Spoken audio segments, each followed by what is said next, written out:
Nah ini sudah. Mohon maaf tadi, Pak. Ini kerja 2 kali.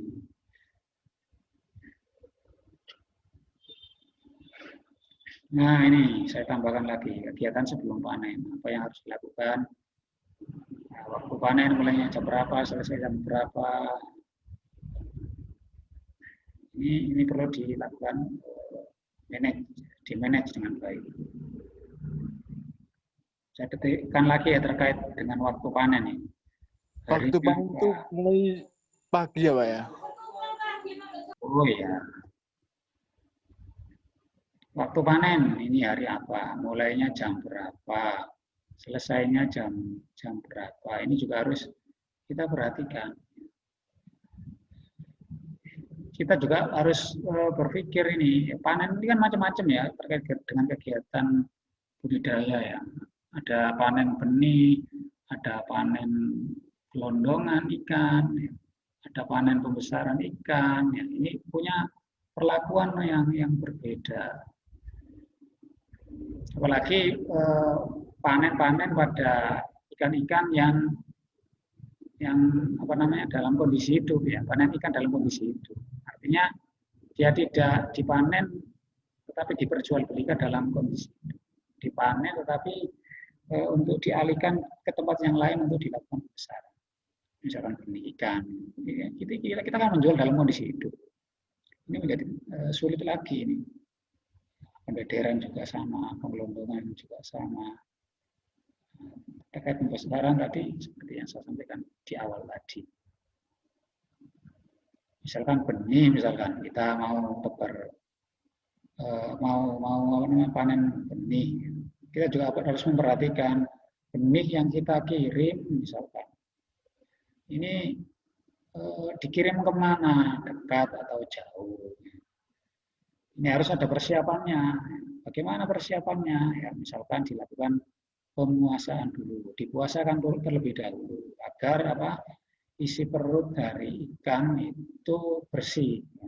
Sehingga ketika di dalam kantong nanti dia tidak keluar isi perutnya.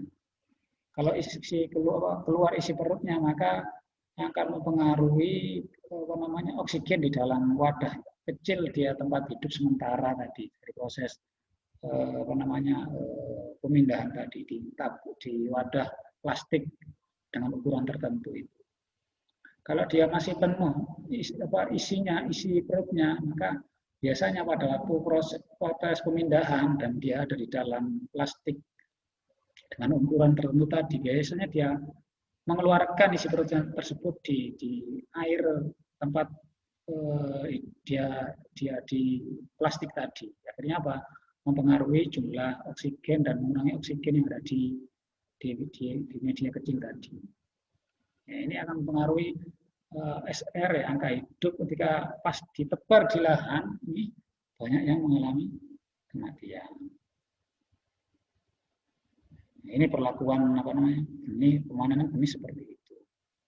Pembederan juga tidak berbeda jauh lah, hampir sama. Terus suhu suhu juga harus kita perhatikan. Ketika kita panennya pagi, kita juga harus memperkirakan ini lokasi tujuan bibit benih ini kemana misalkan. Misalnya benihnya asalnya dari Malang misalkan, kemudian dikirim ke Lamongan. Manajemen waktu ini harus penting ya. Maka harus ditentukan mulainya jam berapa, selesainya jam berapa, ini harus ditentukan. Sehingga nanti dari aktivitas tersebut tidak banyak yang dirugikan. Ya kita bisa juga rugi, kadang-kadang penjual juga bisa rugi lah. Walaupun awal-awal yang rugi kan para petani, saya kan tidak. Tapi petani kan juga mengevaluasi hasil dari bibit yang dikirimkan tadi. Biasa jadi sekarang dia ambil ke kita, tapi ke depannya kalau hasil ikan dari kita itu banyak yang mati, SR-nya rendah, dia tidak akan kembali membeli benih kita. Ini menjadi penting untuk kita perhatikan ya.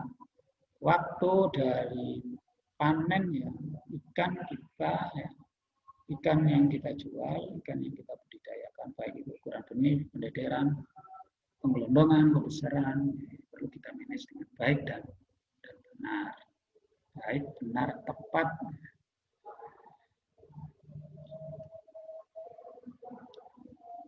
Halo, masih ada semua ini? Halo? Mas Nadir, Mas Dimas? Masih, Pak. Masih, Pak. Masih. Masih, Pak, masih. Ya, Pak, masih, Pak. Ada, Pak, ada.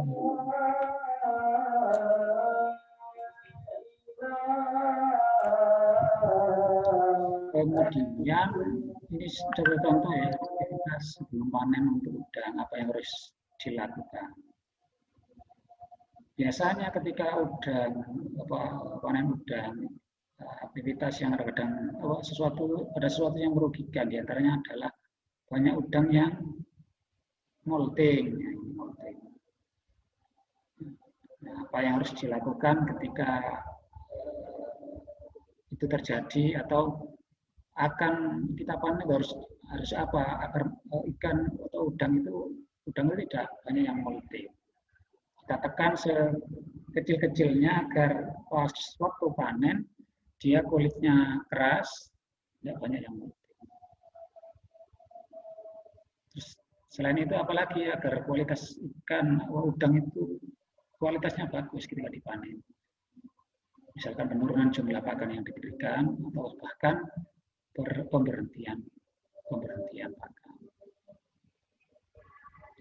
Jadi saya contohkan ya, ini untuk kelas industri ya, di perusahaan-perusahaan intensif udang yang mana dia bergerak dari hulu ya sampai hilir, ada trik-trik yang dilakukan. Di antaranya apa ya? Di antaranya adalah pemberian pakan total ketika dia panen. Karena efeknya pada cost biaya kerja dari proses setelahnya. Jadi ikan yang mau dipanen, panen udang yang intensif ya, di kegiatan intensif di industri, kelas industri, misalkan Pokpan, misalkan apa namanya, Java, yang punya perusahaan pakan, yang punya industri dari hulu sampai hilir ya, kegiatan budidaya itu. Ketika dia panen itu diberhentikan total pakannya sehingga sampai ususnya itu tidak terlihat warna hitam, jadi putih bersih. Harapannya ketika nanti naik ke tempat naik ke darat, kemudian langsung bisa diproses dengan cepat tanpa ada aktivitas pengolahan yang lain. Di perusahaan itu ada beberapa pengolahan, misalkan biasanya yang pasti dilakukan ya itu adalah PK, potong kepala, kemudian belah ya. Udang yang sudah dipanen itu dibelah, dikeluarkan ususnya, dibersihkan ya, dibentuk-bentuk macam-macam, dibuat butterfly, dibuat CPD, CPDTO, ya, dibuat matang dengan dibelah isi perutnya, dikeluarkan ususnya dan sebagainya. Tapi kita di tingkat-tingkat level petani ya rugi kan seperti itu. Tapi ini kita berbicara pada konteks industri ya, industri yang bergerak dari hulu sampai hilir, karena aktivitasnya itu tidak berhenti dari proses pemanenan saja, tetapi akan dilanjutkan ke proses yang lain. Dalam hal ini adalah pengolahan. Jadi cost untuk pengolahan ini menjadi bisa diminimize. Yang awalnya, yang sebelumnya itu perlu dilakukan proses pembersihan usus ya, pembelahan dan pengeluaran isi usus perut ikan ya, perut udang, jadi tidak perlu dilakukan. Akhirnya sudah memotong beberapa proses dari rantai kegiatan pengolahan ikan. Ini skala untuk industri ya, skala industri yang bergerak dari hulu sampai hilir. Biasanya seperti itu. Tapi di tempat-tempat untuk kegiatan budidaya untuk para petani lokal ya, penduduk masyarakat biasanya tidak seperti itu. Malah rugi banyak itu. Yang memberhentikan pakan ya ada sampai bersih, sampai tidak sampai kelihatan, khususnya sampai kelihatan bersih putih gitu enggak, ya wajar-wajar saja. Bahkan yang nakal malah disuntik satu-satu biar tambah berat. Nah, ini sesuatu yang tidak baik sebenarnya. Nah, ini contoh-contoh ya, cara misalkan cara yang dilakukan ketika mau panen. Misalkan panen udang, panen nila, nah, ini matikan kincir, persiapan jaring, persiapan serokan, tenaga, alat pengangkut, transportasi, ya, siapan air es dengan suhu minimal 4 derajat Celcius. Nah, ini upaya-upaya yang dilakukan ketika kita mau panen ikan atau udang, gitu.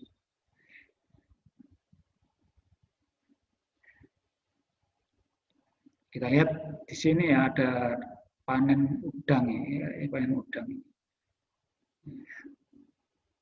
Panen udangnya juga kita sesuaikan ya, berapa ikan udang yang kita panen ya, dengan jumlah tenaga kerja yang kita pakai gitu. Kalau dia hanya 2 kintal, 1 kintal ya enggak harus banyak, hanya 1-2 orang sudah cukup. Tapi kalau dia sudah sampai ukuran ton ya harus disesuaikan. Nah, kemudian siapkan air es ya dengan suhu minimal 4 derajat. 4, 5 ke atas lah. Jangan sampai kurang dari minus 4 derajat Celcius.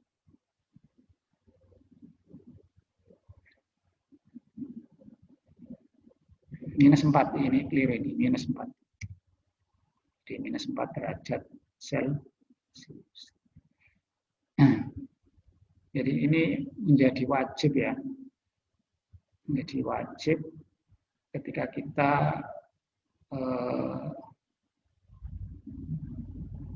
panen ikan. Itu namanya panen apa, Pak? Panami ini. Kok nggak diasatin gitu, Pak? Cuma dipirik gitu? Ya, memang seperti itu. Jadi kalau dipanen dengan cara diasat itu banyak yang rusak, kotor ya, ikannya banyak kena lumpur ya, masuk ke insang, masuk ke tangan, kepala, dan warnanya pun tidak bagus. Jadi biasanya untuk udang, untuk metode pemanenan sekarang, biasanya dia pakai parsial sama massal. Jadi sebelum dilakukan proses pemanenan secara massal itu dilakukan proses pemanenan secara parsial terlebih dahulu. Biasanya orang-orang itu kan dia tetap pada tebar tinggi itu ya, di umur tertentu yang sekiranya sudah punya harga ya, itu dipanen parsial untuk mengurangi kepadatan dari ikan yang dibudidayakan. Dengan harapan pertama para petani itu ya, pertama dia bisa panen lebih awal. Kemudian yang kedua, agar ikan yang belum diangkut, ya, yang masih kecil ya, di belakang yang belum dipanen itu nanti bisa akan lebih besar lagi. Jadi totalannya dari proses parsial itu sampai ke massal nanti bisa hasilnya bisa berlipat-lipat. Jadi panen parsial ini penting ya, strategi untuk bisa mendapatkan produktivitas yang tinggi itu biasanya main di sini, panen parsial. Apalagi ketika udang yang dibudidayakan itu bisa bertahan di bulan-bulan dengan waktu yang cukup lama begitu ya, dengan waktu yang lebih dari 3 bulan misalkan, 3,5 bulan, luar biasa. Biasanya panen-panen udang kalau di kelas orang-orang Lamongan, orang Gresik, yang petani lokal itu ya di musim-musim cuaca ekstrim itu biasanya maksimal 2 bulan sudah KO, sudah banyak yang mati karena sesuatu ya, karena menurunnya kualitas air, akhirnya ngambang, akhirnya otomatis dipanen. Jadi panen sampai 3 bulan, 4 bulan itu suatu pinter, berarti prestasi. Paling enggak itu menunjukkan bahwa kualitas air ya dari tambak tersebut sangat baik.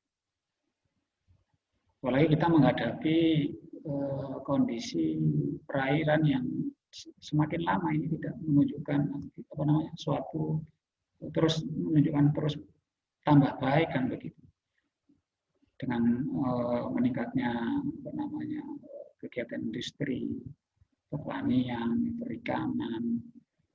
Ini kemudian dampaknya adalah buangan dari aktivitas tersebut ke perairan ini menurunkan kualitas ya, dari perairan tersebut, sehingga memiliki dampak terhadap apa-apa yang kita mau laksanakan untuk kita dan macam-macam semuanya ya terpengaruh, sehingga dalam melaksanakan aktivitas kegiatan budidaya tidak bisa dengan umur yang lama, bertahan dengan waktu yang lama. Kenapa kok lama ya? Karena proses lama itu kan dengan bertambahnya waktu ya, kegiatan budidaya, maka masukan pencemar, masukan bahan-bahan organik di perairan kan semakin banyak.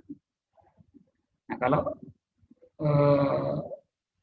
bisa bertahan dalam waktu tertentu, waktu yang lama, berarti kan atau petaninya memang dia punya kemampuan atau punya teknologi untuk mengeliminasi dari material-material limbah tersebut keluar sistem budidaya mereka.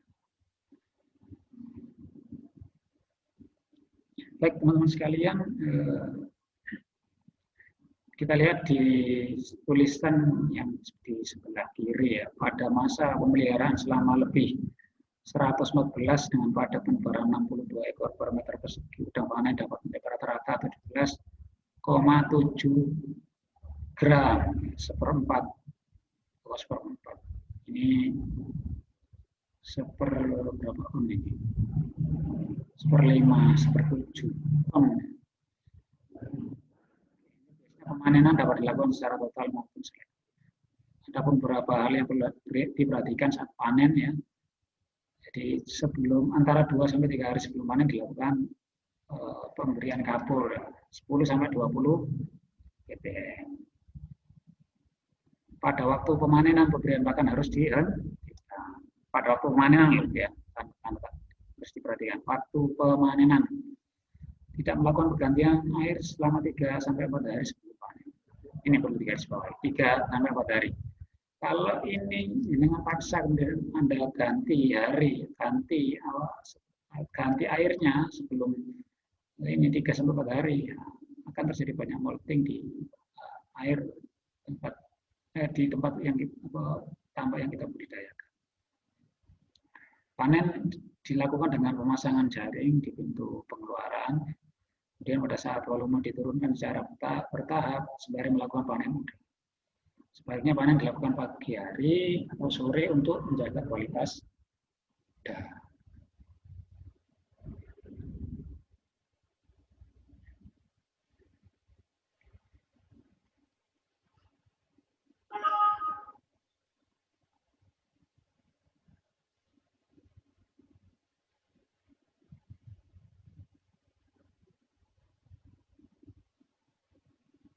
Halo teman-teman sekalian, masih hadir di kuliah kita?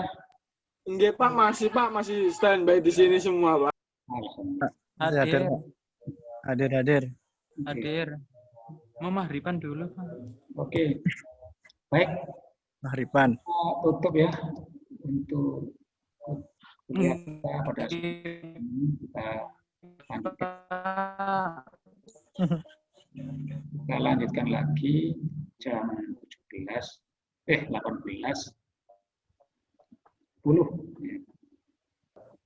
Baik, terima kasih atas waktunya. Kita lanjutkan lagi jam 18:10. Terima kasih. Assalamualaikum warahmatullahi wabarakatuh. Waalaikumsalam warahmatullahi wabarakatuh. Waalaikumsalam warahmatullahi Waalaikumsalam warahmatullahi wabarakatuh. Waalaikumsalam warahmatullahi wabarakatuh.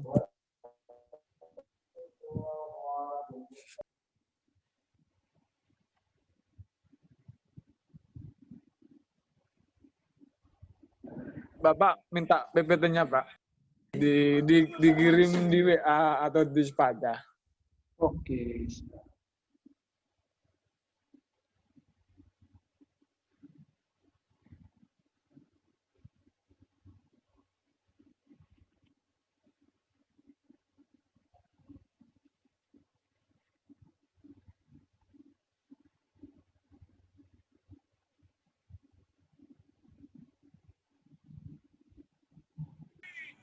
Baik, ini sekalian kita lanjutkan kembali dari kita ya. Tadi kita berbicara tentang bab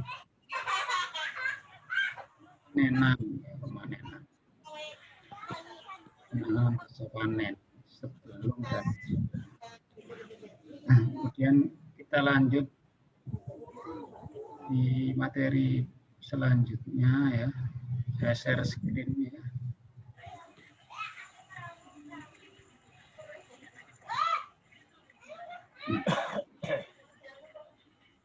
Terlihat ya?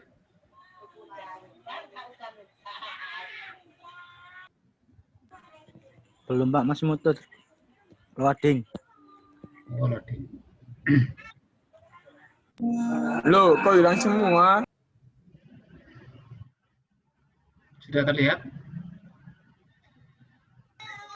Belum Pak, masih loading.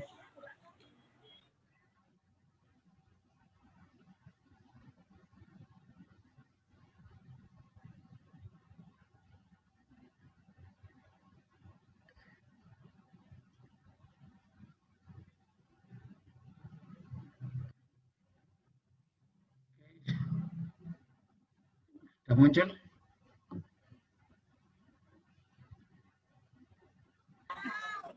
Belum Pak, belum.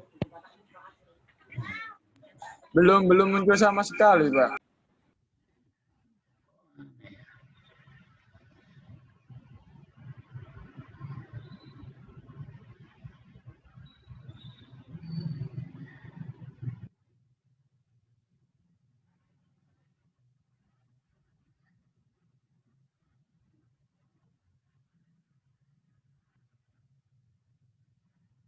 Belum muncul?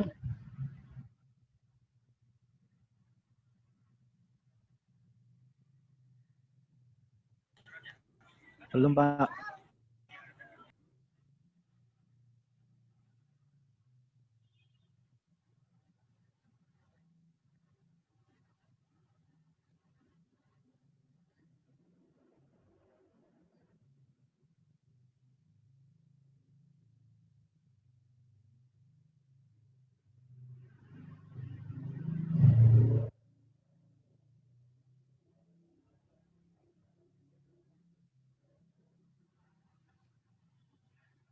Sudah muncul?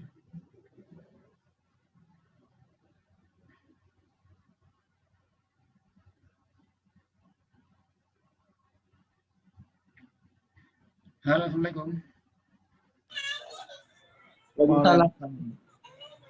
Belum muncul, Pak. Belum muncul Pak.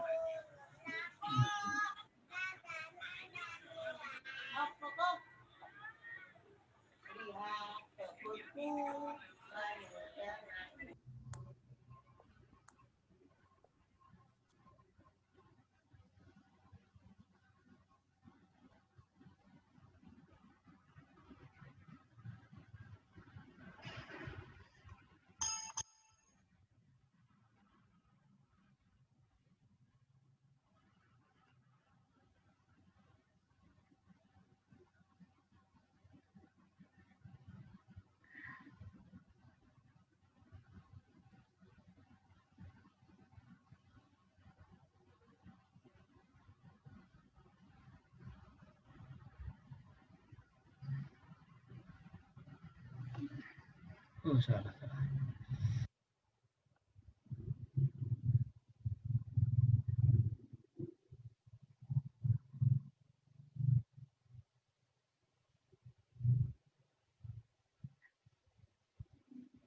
Sudah muncul, Mas? Sudah Pak, sudah muncul Pak, sudah muncul. Baik, kita lanjutkan. Kita hari ini melanjutkan pasca panen. Ini untuk pelaksanaan pasca panen. Tentu kita butuh ya alat-alat dan bahan-bahan yang mana yang akan digunakan untuk mendinginkan. Tidak hanya kemudian mendinginkan, juga melakukan pembekuan ya, pada produk ikan yang akan kita panen. Nah, ini proses panjang ya sebenarnya, proses ini ya, proses pendinginan dan pembekuan ini proses yang panjang. Dari proses panen, mulai dari pengambilan, pengepakan sampai ke lokasi, kemudian dilakukan pengolahan. Dari proses-proses tadi itu tentunya ada proses namanya rantai ya, rantai ada proses dalam ini rantai dingin namanya, cold chain. Rantai dingin ini wajib dilakukan oleh siapa-siapa saja yang menginginkan produk dalam hal ini ikan agar memiliki kualitas yang baik. Sehingga dengan kualitas yang baik itu akan membuat ikan tersebut memiliki nilai jual yang cukup, yang baik. Kan begitu ya. Kita pada malam hari ini melihat alat-alat dan bahan yang digunakan untuk pendinginan dan pembekuan. Coba ya, saya ingin tahu teman-teman sekalian. Perbedaan pendinginan dan pembekuan apa kira-kira? Ada yang mau menjawab? Mas Dimas? Apa itu? Pembekuan sama pendinginan. Ya.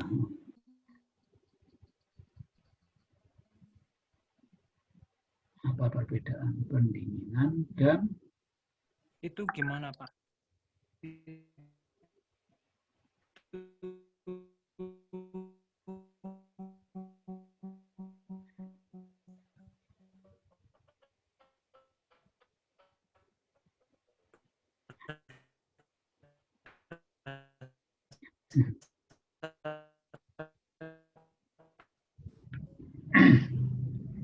Suaranya tidak terdengar,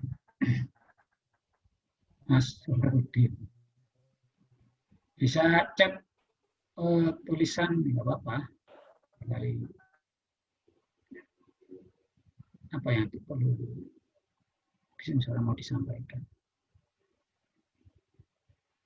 Muhammad Nadir, apa kira-kira? Pendinginan, pembekuan. Iya Pak, bagaimana Pak? Apa bedanya pendinginan dan pembekuan? Gimana Pak? Apa perbedaan pendinginan dan pembekuan?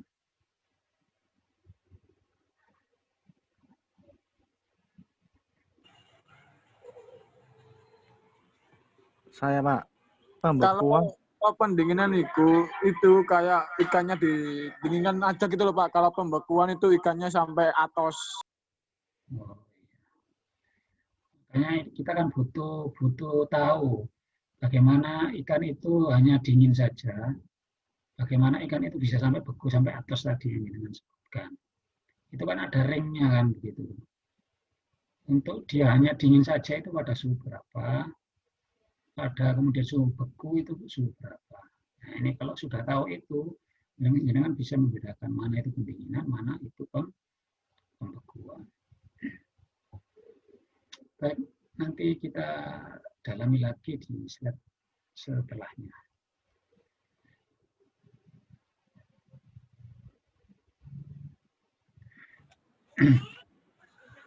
Pembekuan adalah suatu suhu yang digunakan.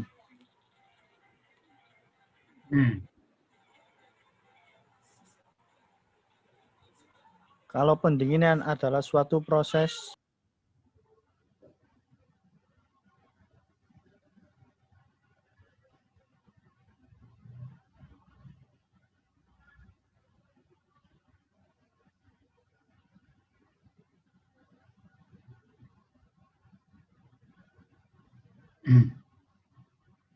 Baik, kita di sini berbicara tentang alat-alat ya. Dalam hal ini adalah lemari pendingin atau yang disebut dengan kulkas. Ya. Ini kita berbicara alat-alat itu untuk mengawetkan ikan yang kita miliki. Di sini ada namanya kulkas biasa, ada fridge, ada freezer, ada showcase. Ya. Kita kalau kita sering biasanya ya di rumah itu punya namanya kulkas yang di sini disebut fridge. Dia bentuknya bagaimana? Memiliki varian 1 pintu dan varian 1 pintu dan 2 pintu variannya. Fungsinya menyimpan makanan dan minuman. Menyimpan makanan dan minuman. Tingkat suhu maksimal pendingin nomor 2, konsumsi daya listrik nomor 2. Nah, ini berbeda dengan freezer ya. Memiliki varian deep freezer dan chest freezer. Kemudian membekukan makanan. Dia membekukan makanan. Juga bisa digunakan di toko es krim. Paling dingin ya, jadi dia nomor 1. Paling hemat nomor 1. Nah, kalau ini showcase ini dia mirip dengan kulkas jenis fridge tetapi memiliki pintu depan transparan. Bisa digunakan penjual minuman dan makanan agar terlihat langsung dari depan. Ini biasanya di supermarket itu ya. Ya, karena dia biasanya bentuknya lebih menarik ya. Dia menarik dari warnanya. Karena memang dia dibuat bisnis untuk menjual produk di situ ya. Paling enggak maka performanya harus menarik kan gitu. Kalau freezer ini tidak ada harus, dia pokoknya fungsinya hanya membekukan saja.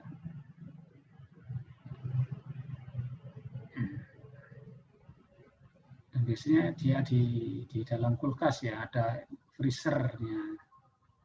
Dia ruangannya tidak terlalu besar, lebih kecil kan.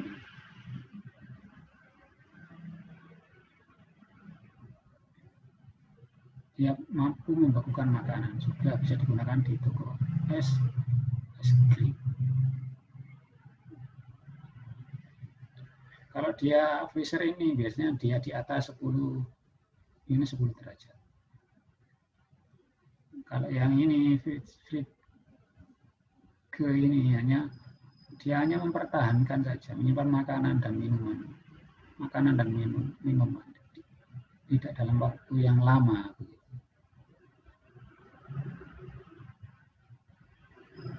Tentunya kalau ditanya yang mana yang lebih mahal ya, lebih mahal ini ya freezer ini. Dan ini juga lebih mahal. Karena dia menarik dan biasanya ada di toko-toko di supermarket.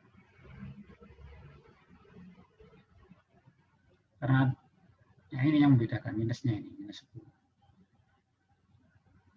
Ini biasanya ya minus 4. Paling enggak bakteri tidak bisa masuk ke dalamnya. Maksudnya bakteri tidak bisa berkembang. Bakteri tidak bisa berkembang di sini. Terutama bakteri-bakteri yang merusak kualitas makanan ya, yang mengakibatkan perut sakit, misalkan mencret dan lain sebagainya, sakit perut.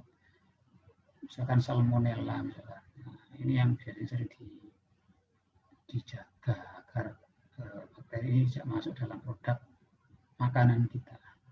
Makanya dia dijaga dengan suhu ini. Nah, ketika suhu ini tetap istiqomah ya di dalam proses perjalanan, maka bakteri-bakteri yang ada ini tidak akan ada kemungkinan untuk masuk dalam produk makanan kita. Baik di ikan, semuanya produk-produk makanan.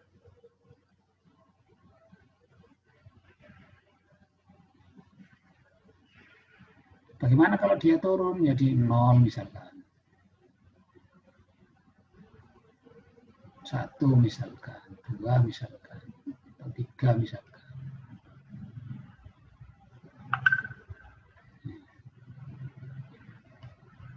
Apa yang terjadi kira-kira kalau dia suhunya kurang dari -10, -4 derajat?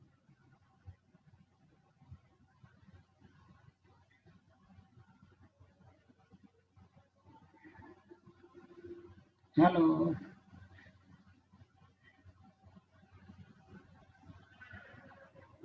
Iya, Pak.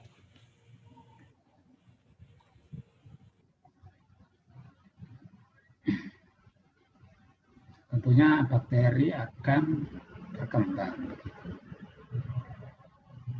Jika dia kurang dari -4 derajat. Nah, pelaksanaan ini bisa dikontrol ya, biasanya di perusahaan makanan ya, melalui quality control yang terus mengawasi di area produksi ya. Tapi kalau di wilayah penanganan di rumah ya, umum industri mungkin tidak terlalu banyak kemudian diperhatikan. Namun ini menjadi sangat penting kita ketahui ya ketika kita mau panen dan sebagainya. Rantai dingin ini terus harus tetap kita jaga. Lolos dengan beberapa menit saja dia turun di bawah nilai itu ya -4 itu, maka bakteri akan segera masuk, embrionya masuk di situ dan berkembang.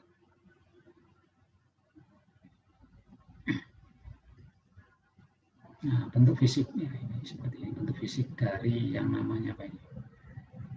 Fridge, kulkas biasa, umumnya memiliki varian 1 dan 2 pintu. Ini pintu 1, pintu 2. Ya, terlihat jelas bahwa kulkas 2 pintu dapat menyimpan makanan dan minuman dengan kapasitas yang lebih banyak dengan tambahan rak di bagian belakang. Keunggulannya itu tadi ada rak-raknya ini. Banyak. Yang biasanya di atas ini ada freezernya biasanya. Sementara itu freezer juga umumnya terdiri dari 2 jenis, yaitu deep freezer dan chest freezer. Biasanya pada kulkas keluaran terbaru saat ini juga sudah menyediakan freezer yang menyatu dengan bagian dalam kulkas atau freezer. Ya. Biasanya dalam satu bentuk fisik ini ya, kulkas di dalamnya sudah ada freezernya. Cuma dalam kapasitas yang kecil begitu. Lebih banyak rak dengan hanya di sana ada pendinginan saja. Di sini ini wilayah pendinginan.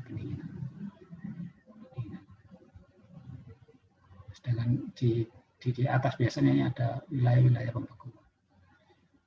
Tapi dalam ruang yang lebih kecil. Nah, deep freezer ya, kita lihat di sini ya. Kayak freezer ya, kayak freezer. Ini yang saya punya di rumah yang seperti ini.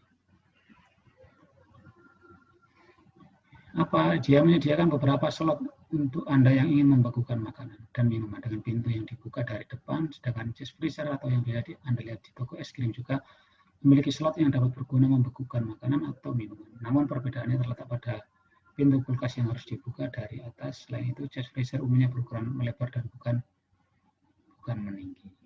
Ya.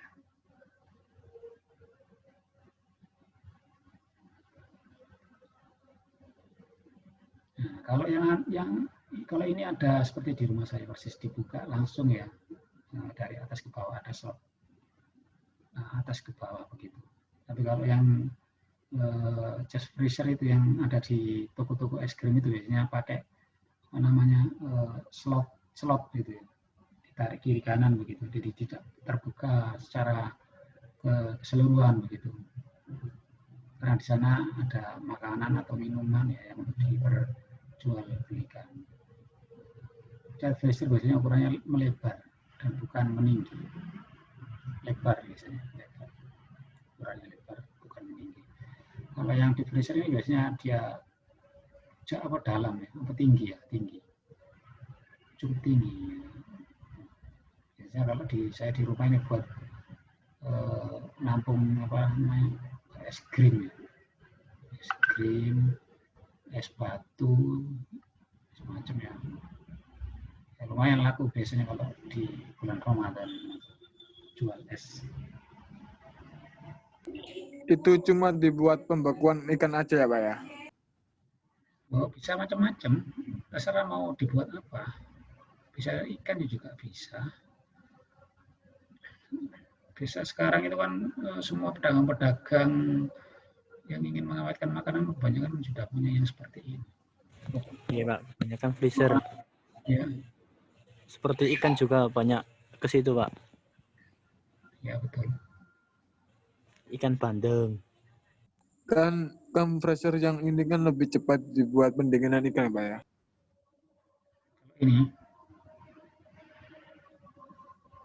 Kalau ini cepatnya cepat, tapi dia itu kan enggak boleh sering-sering dibuka gitu. Kelemahannya enggak boleh sering-sering dibuka. Karena dia pintunya kan lebar kan ya. Maka kalau ketika dia walaupun suhunya sudah bagus minus 15 katakanlah atau minus 10. Tapi kalau dia itu sering dibuka maka mudah drop gitu ya. Ini pengalaman saya sendiri ketika jual es krim itu ya. Naruh di toko-toko itu yang kebetulan yang saya taruhi es krim itu apa namanya bentuknya seperti ini, bukan yang model chest ya, chest freezer itu yang ada pintunya itu, kerean itu ya. Sehingga iya, kalau yang ada pintunya itu kan biasanya kan dibuat buah-buahan aja Pak. Ya. Kayak yang seperti ini tidak boleh sering dibuka. Yang seperti ini tidak bisa dibuka. Kalau sering-sering mungkin pintunya rusak Pak, agak konslet. Jadi bisa jadi seperti itu. Ya, diantaranya juga ya produk kita itu ya cepat rusak juga. Karena ketika mau menaikkan lagi itu juga dia butuh waktu tertentu, tidak bisa cepat juga, butuh 15 menit, 20 menit untuk kembali ke parameter yang semula. Kecuali kalau di bawahnya itu sudah lama ada bongkahan-bongkahan salju es yang cukup tebal, mungkin cukup lama bertahan. Tapi kalau masih bersih ya cepat menguap begitu saja. Atau ada produk-produk lain yang ada di dalamnya, misalkan ikan-ikan yang sudah membeku, produk-produk makanan yang sudah membeku, itu juga bisa bertahan lebih lama. Tapi kalau dia masih kosong itu coba petilangnya, nggak boleh sering dibuka. Ini untuk di freezer. Showcase, kita lihat apa ini.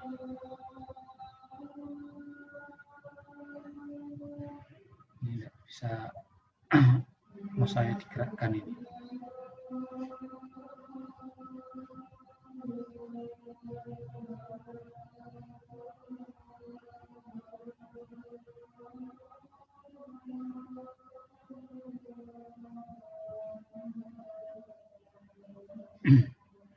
Kita lihat di sini dia ya yang model seperti ini ya. Kulkas jenis Showcase, jenis kulkas terbaru yang sekilas mirip dengan kulkas namun terlihat berbeda dengan tampilan pintu yang transparan. dia bisa dilihat dari luar. Ini biasanya di toko-toko, supermarket, ya, karena dia bentuknya menarik. Sudah saya sampaikan tadi. Ini untuk penjual minuman. Ya. Agar apa? Ya, mudah dilihat dari luar. Dan dia namanya apa? Ini proses apa dia? Pembekuan apa? Pendinginan kira-kira?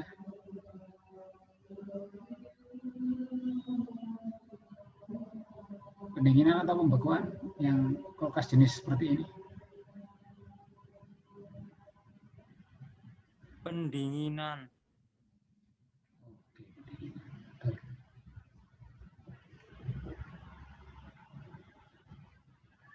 Selanjutnya jenis freezer. Freezer ketika suhu terendah dapat dicapai dari ketiga jenis. Kalau di atas freezer masih menempati urutan pertama dengan suhu maksimal pendinginan mencapai minus 28 derajat. Ya, dia bisa mendingin maksimal dengan pendinginan sampai minus 28.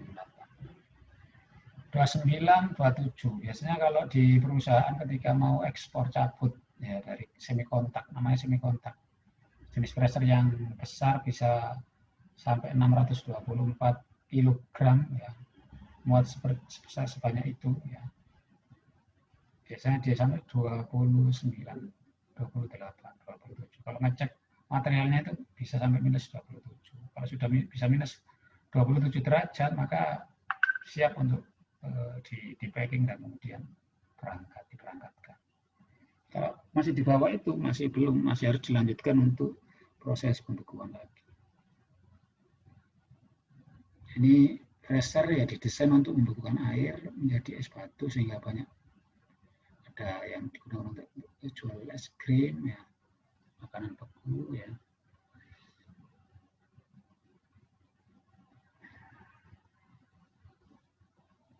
Nah ini kelebihannya adalah apa dia? Dia bisa membuat tahan sebuah produk ya.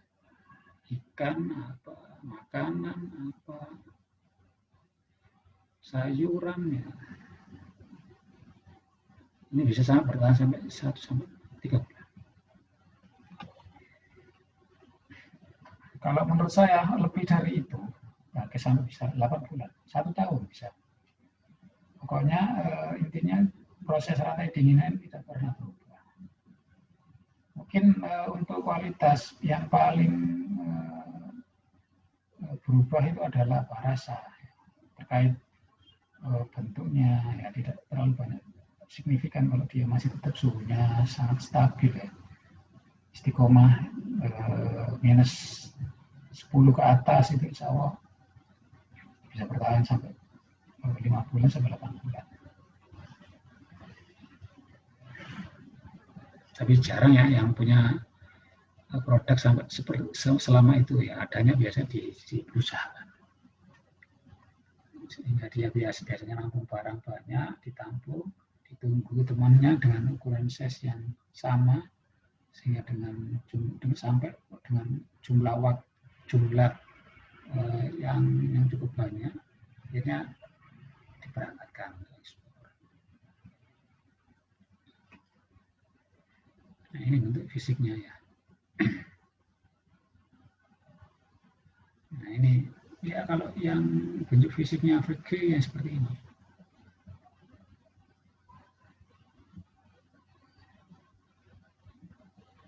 Nggak bisa digerakkan ini. Sudah kita lewati. Kapasitasnya berapa? Kita lihat kapasitasnya.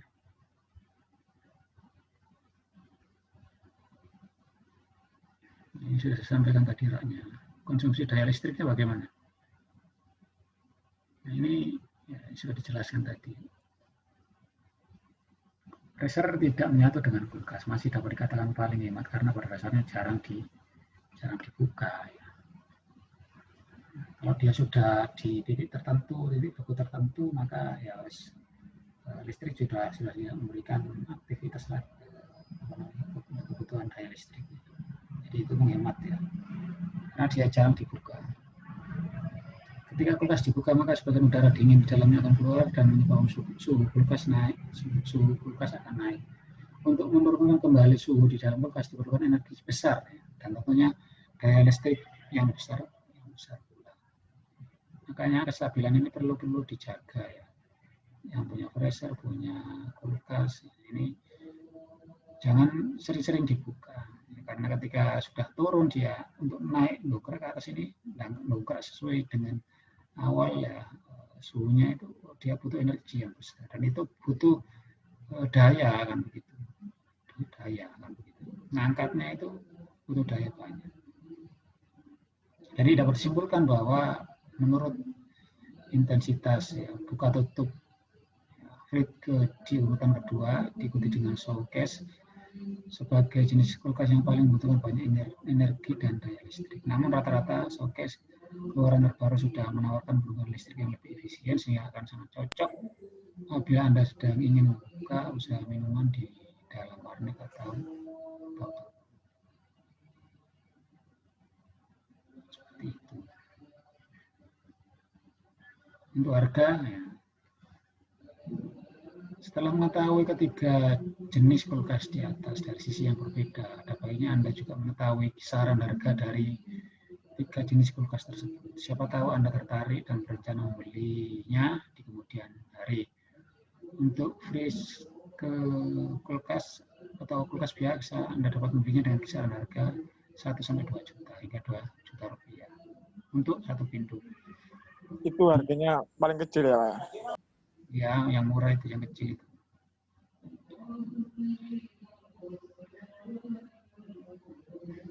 Hingga ada yang 10 juta rupiah itu dengan 2 pintu, freezer dengan 2 pintu. Sementara untuk freezer yang tidak menyatu dengan chest freezer ya, harganya ditawarkan sekitar 2 juta hingga 5 juta rupiah. Ini saya juga punya ini. Saya tawarkan 2 juta ini. Second di rumah itu. Karena enggak ngangkat listrik saya di rumah 450. Mintanya 900. Ya sebenarnya kuat untuk 450, tapi kalau sering mati hidup jeklek terus ya akhirnya rusak nanti. Harus tambah daya sebenarnya. Jadi untuk freezer ini harganya 2 juta sampai 5 juta. Namun apabila Anda ingin membeli sebuah showcase atau Anda harus menyiapkan dana sekitar 2,3 juta hingga 11 juta rupiah untuk membelinya. Ini karena untuk dagang ya, difasilitasi dengan performa yang cukup menarik dari warna, dari rak yang menarik, dari rak yang tertata rapi. Nah, ini mungkin yang menyebabkan dia harganya cukup mahal.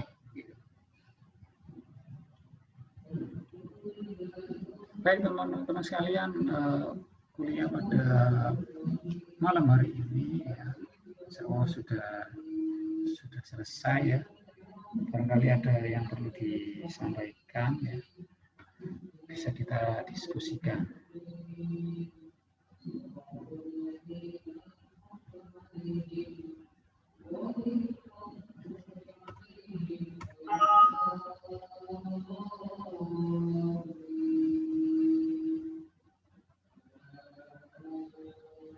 Bagaimana teman-teman sekalian? Ada yang perlu kita diskusikan di sesi ini, di pertemuan ini? Kalau tidak ada, kita tutup.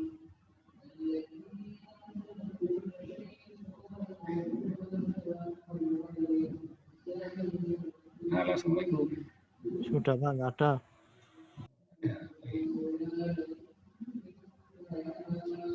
Baik teman-teman sekalian. Nggak ada Pak. Ampun. Saya share nanti PPT-nya di kurang lebihnya mohon maaf. Saya tutup dengan istighfar 3 kali. Astagfirullahaladzim, astagfirullahaladzim, astagfirullahaladzim, subhanakallahumma wa bihamdika, asyhadu an la ilaha illa anta, astaghfiruka wa atubu ilaik.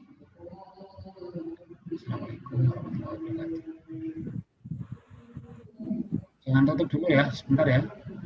Jadi ada sedikit yang saya sampaikan terkait praktikum kita. Jadi sebelum kita praktikum untuk pengolahan basic perikanan ya, dari material yang ada dan dekat di sekitar kita seperti Bandung Cabut Duri, akan kita laksanakan di pertemuan ke-10 ya. Nanti bisa disiapkan untuk mulai minggu ini ya. Nanti kita bentuk siapa-siapa saja, bagian menyiapkan barangnya, menyiapkan alatnya, nanti kita bagi-bagi job ya. Sehingga nanti pada proses pelaksanaan tidak saling menyalahkan, ini seharusnya kamu yang kerja, saya tidak, kamu sendiri, dan lain sebagainya ya. Nggak ada yang seperti itu. Harus sebelumnya kita tentukan terlebih dahulu mana-mana jobnya teman-teman sekalian, sehingga praktikum kita bisa berjalan sesuai dengan yang telah kita rencanakan. Jadi nanti kita coba untuk mengolah ikan ya, hasil panen ya, dari proses dari tambak kita awetkan dengan es ya, es apa namanya. Untuk pengawetan ikannya kita butuh 2 wadah ya, styrofoam, 2 styrofoam ya. Kemudian styrofoam itu kita pergunakan untuk mengawetkan ikan. Nah, kita nanti membedakan ikan yang diawetkan dan ikan yang tidak diawetkan. Dan kita dokumentasikan ya proses perubahan hariannya ya, warnanya ya, kemudian insangnya bagaimana, untuk tampilan sisiknya bagaimana, semuanya kita amati. Nah, pengamatannya menggunakan pengamatan harian seperti yang kita sudah lakukan ya kemarin ya, itu sudah salah satunya ya. Ini kita detailkan lagi, kita ingin melihat apa namanya, proses perubahan penurunan kualitas ikan mulai dari hari pertama sampai hari ke-12. Satunya tidak dilakukan proses pendinginan atau pembekuan, satu ikannya dilakukan proses pendinginan dan pembekuan. Proses pendinginan saja, dieskan saja, diawetkan dengan menggunakan es curah ataupun es yang lain. Nanti kita bisa membandingkan hasilnya seperti apa. Jadi dokumentasi ini, kemampuan kita mendokumentasikan ini, sehingga dari ini saja ya, analisa ini saja bisa dibuat artikel ilmiah sebenarnya. Misalkan Dimas misalkan ada ikan nila ya, 2 ekor saja.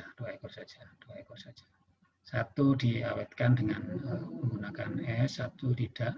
Kemudian tiap harinya diamati proses perubahannya. Insangnya macam-macam, dilakukan penilaian.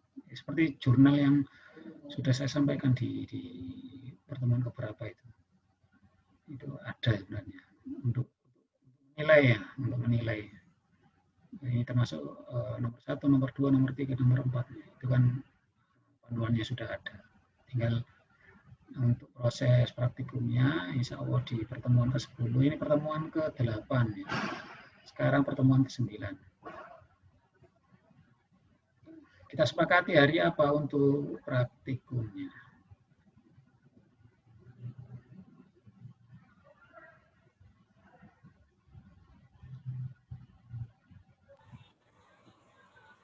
Nunggu teman-teman, Pak. Siapa teman-teman? Didiskusikan ya di grup ya. Saya Oke, Pak. Siap. saja. Iya Pak, diskusikan lagi nanti. Oke, didiskusikan lagi kapan kita bisa lakukan ya. Untuk persiapannya kita 1 minggu ini kita persiapkan, kita diskusi macam-macam, siapa yang tanggung jawab. Ini praktikum apa sih, Pak? Nah, cuma pasca panen. Ya, pasca panen, setelah panen apa ikan dipanen ya, ini kan ada perlakuan dari proses pendinginan, pengolahan begitu. Pak, halo. Halo. Iya Pak, boleh di-share di grup Pak untuk apa namanya skema apa namanya skema praktikumnya Pak, biar lebih jelas gitu. Oke, ada. Tinggal. Iya Pak. Biar mudah, Pak. Nggih, Pak, biar semua teman-teman bisa menentukan waktunya kapan bisanya gitu, Pak. Oke. Baik, terima kasih atas waktu yang dengan bisa hadir di perkuliahan manajemen pasca panen. Mudah-mudahan apa yang telah saya sampaikan bermanfaat untuk kita semua. Baik, terima kasih. Assalamualaikum. Waalaikumsalam warahmatullahi wabarakatuh. Waalaikumsalam.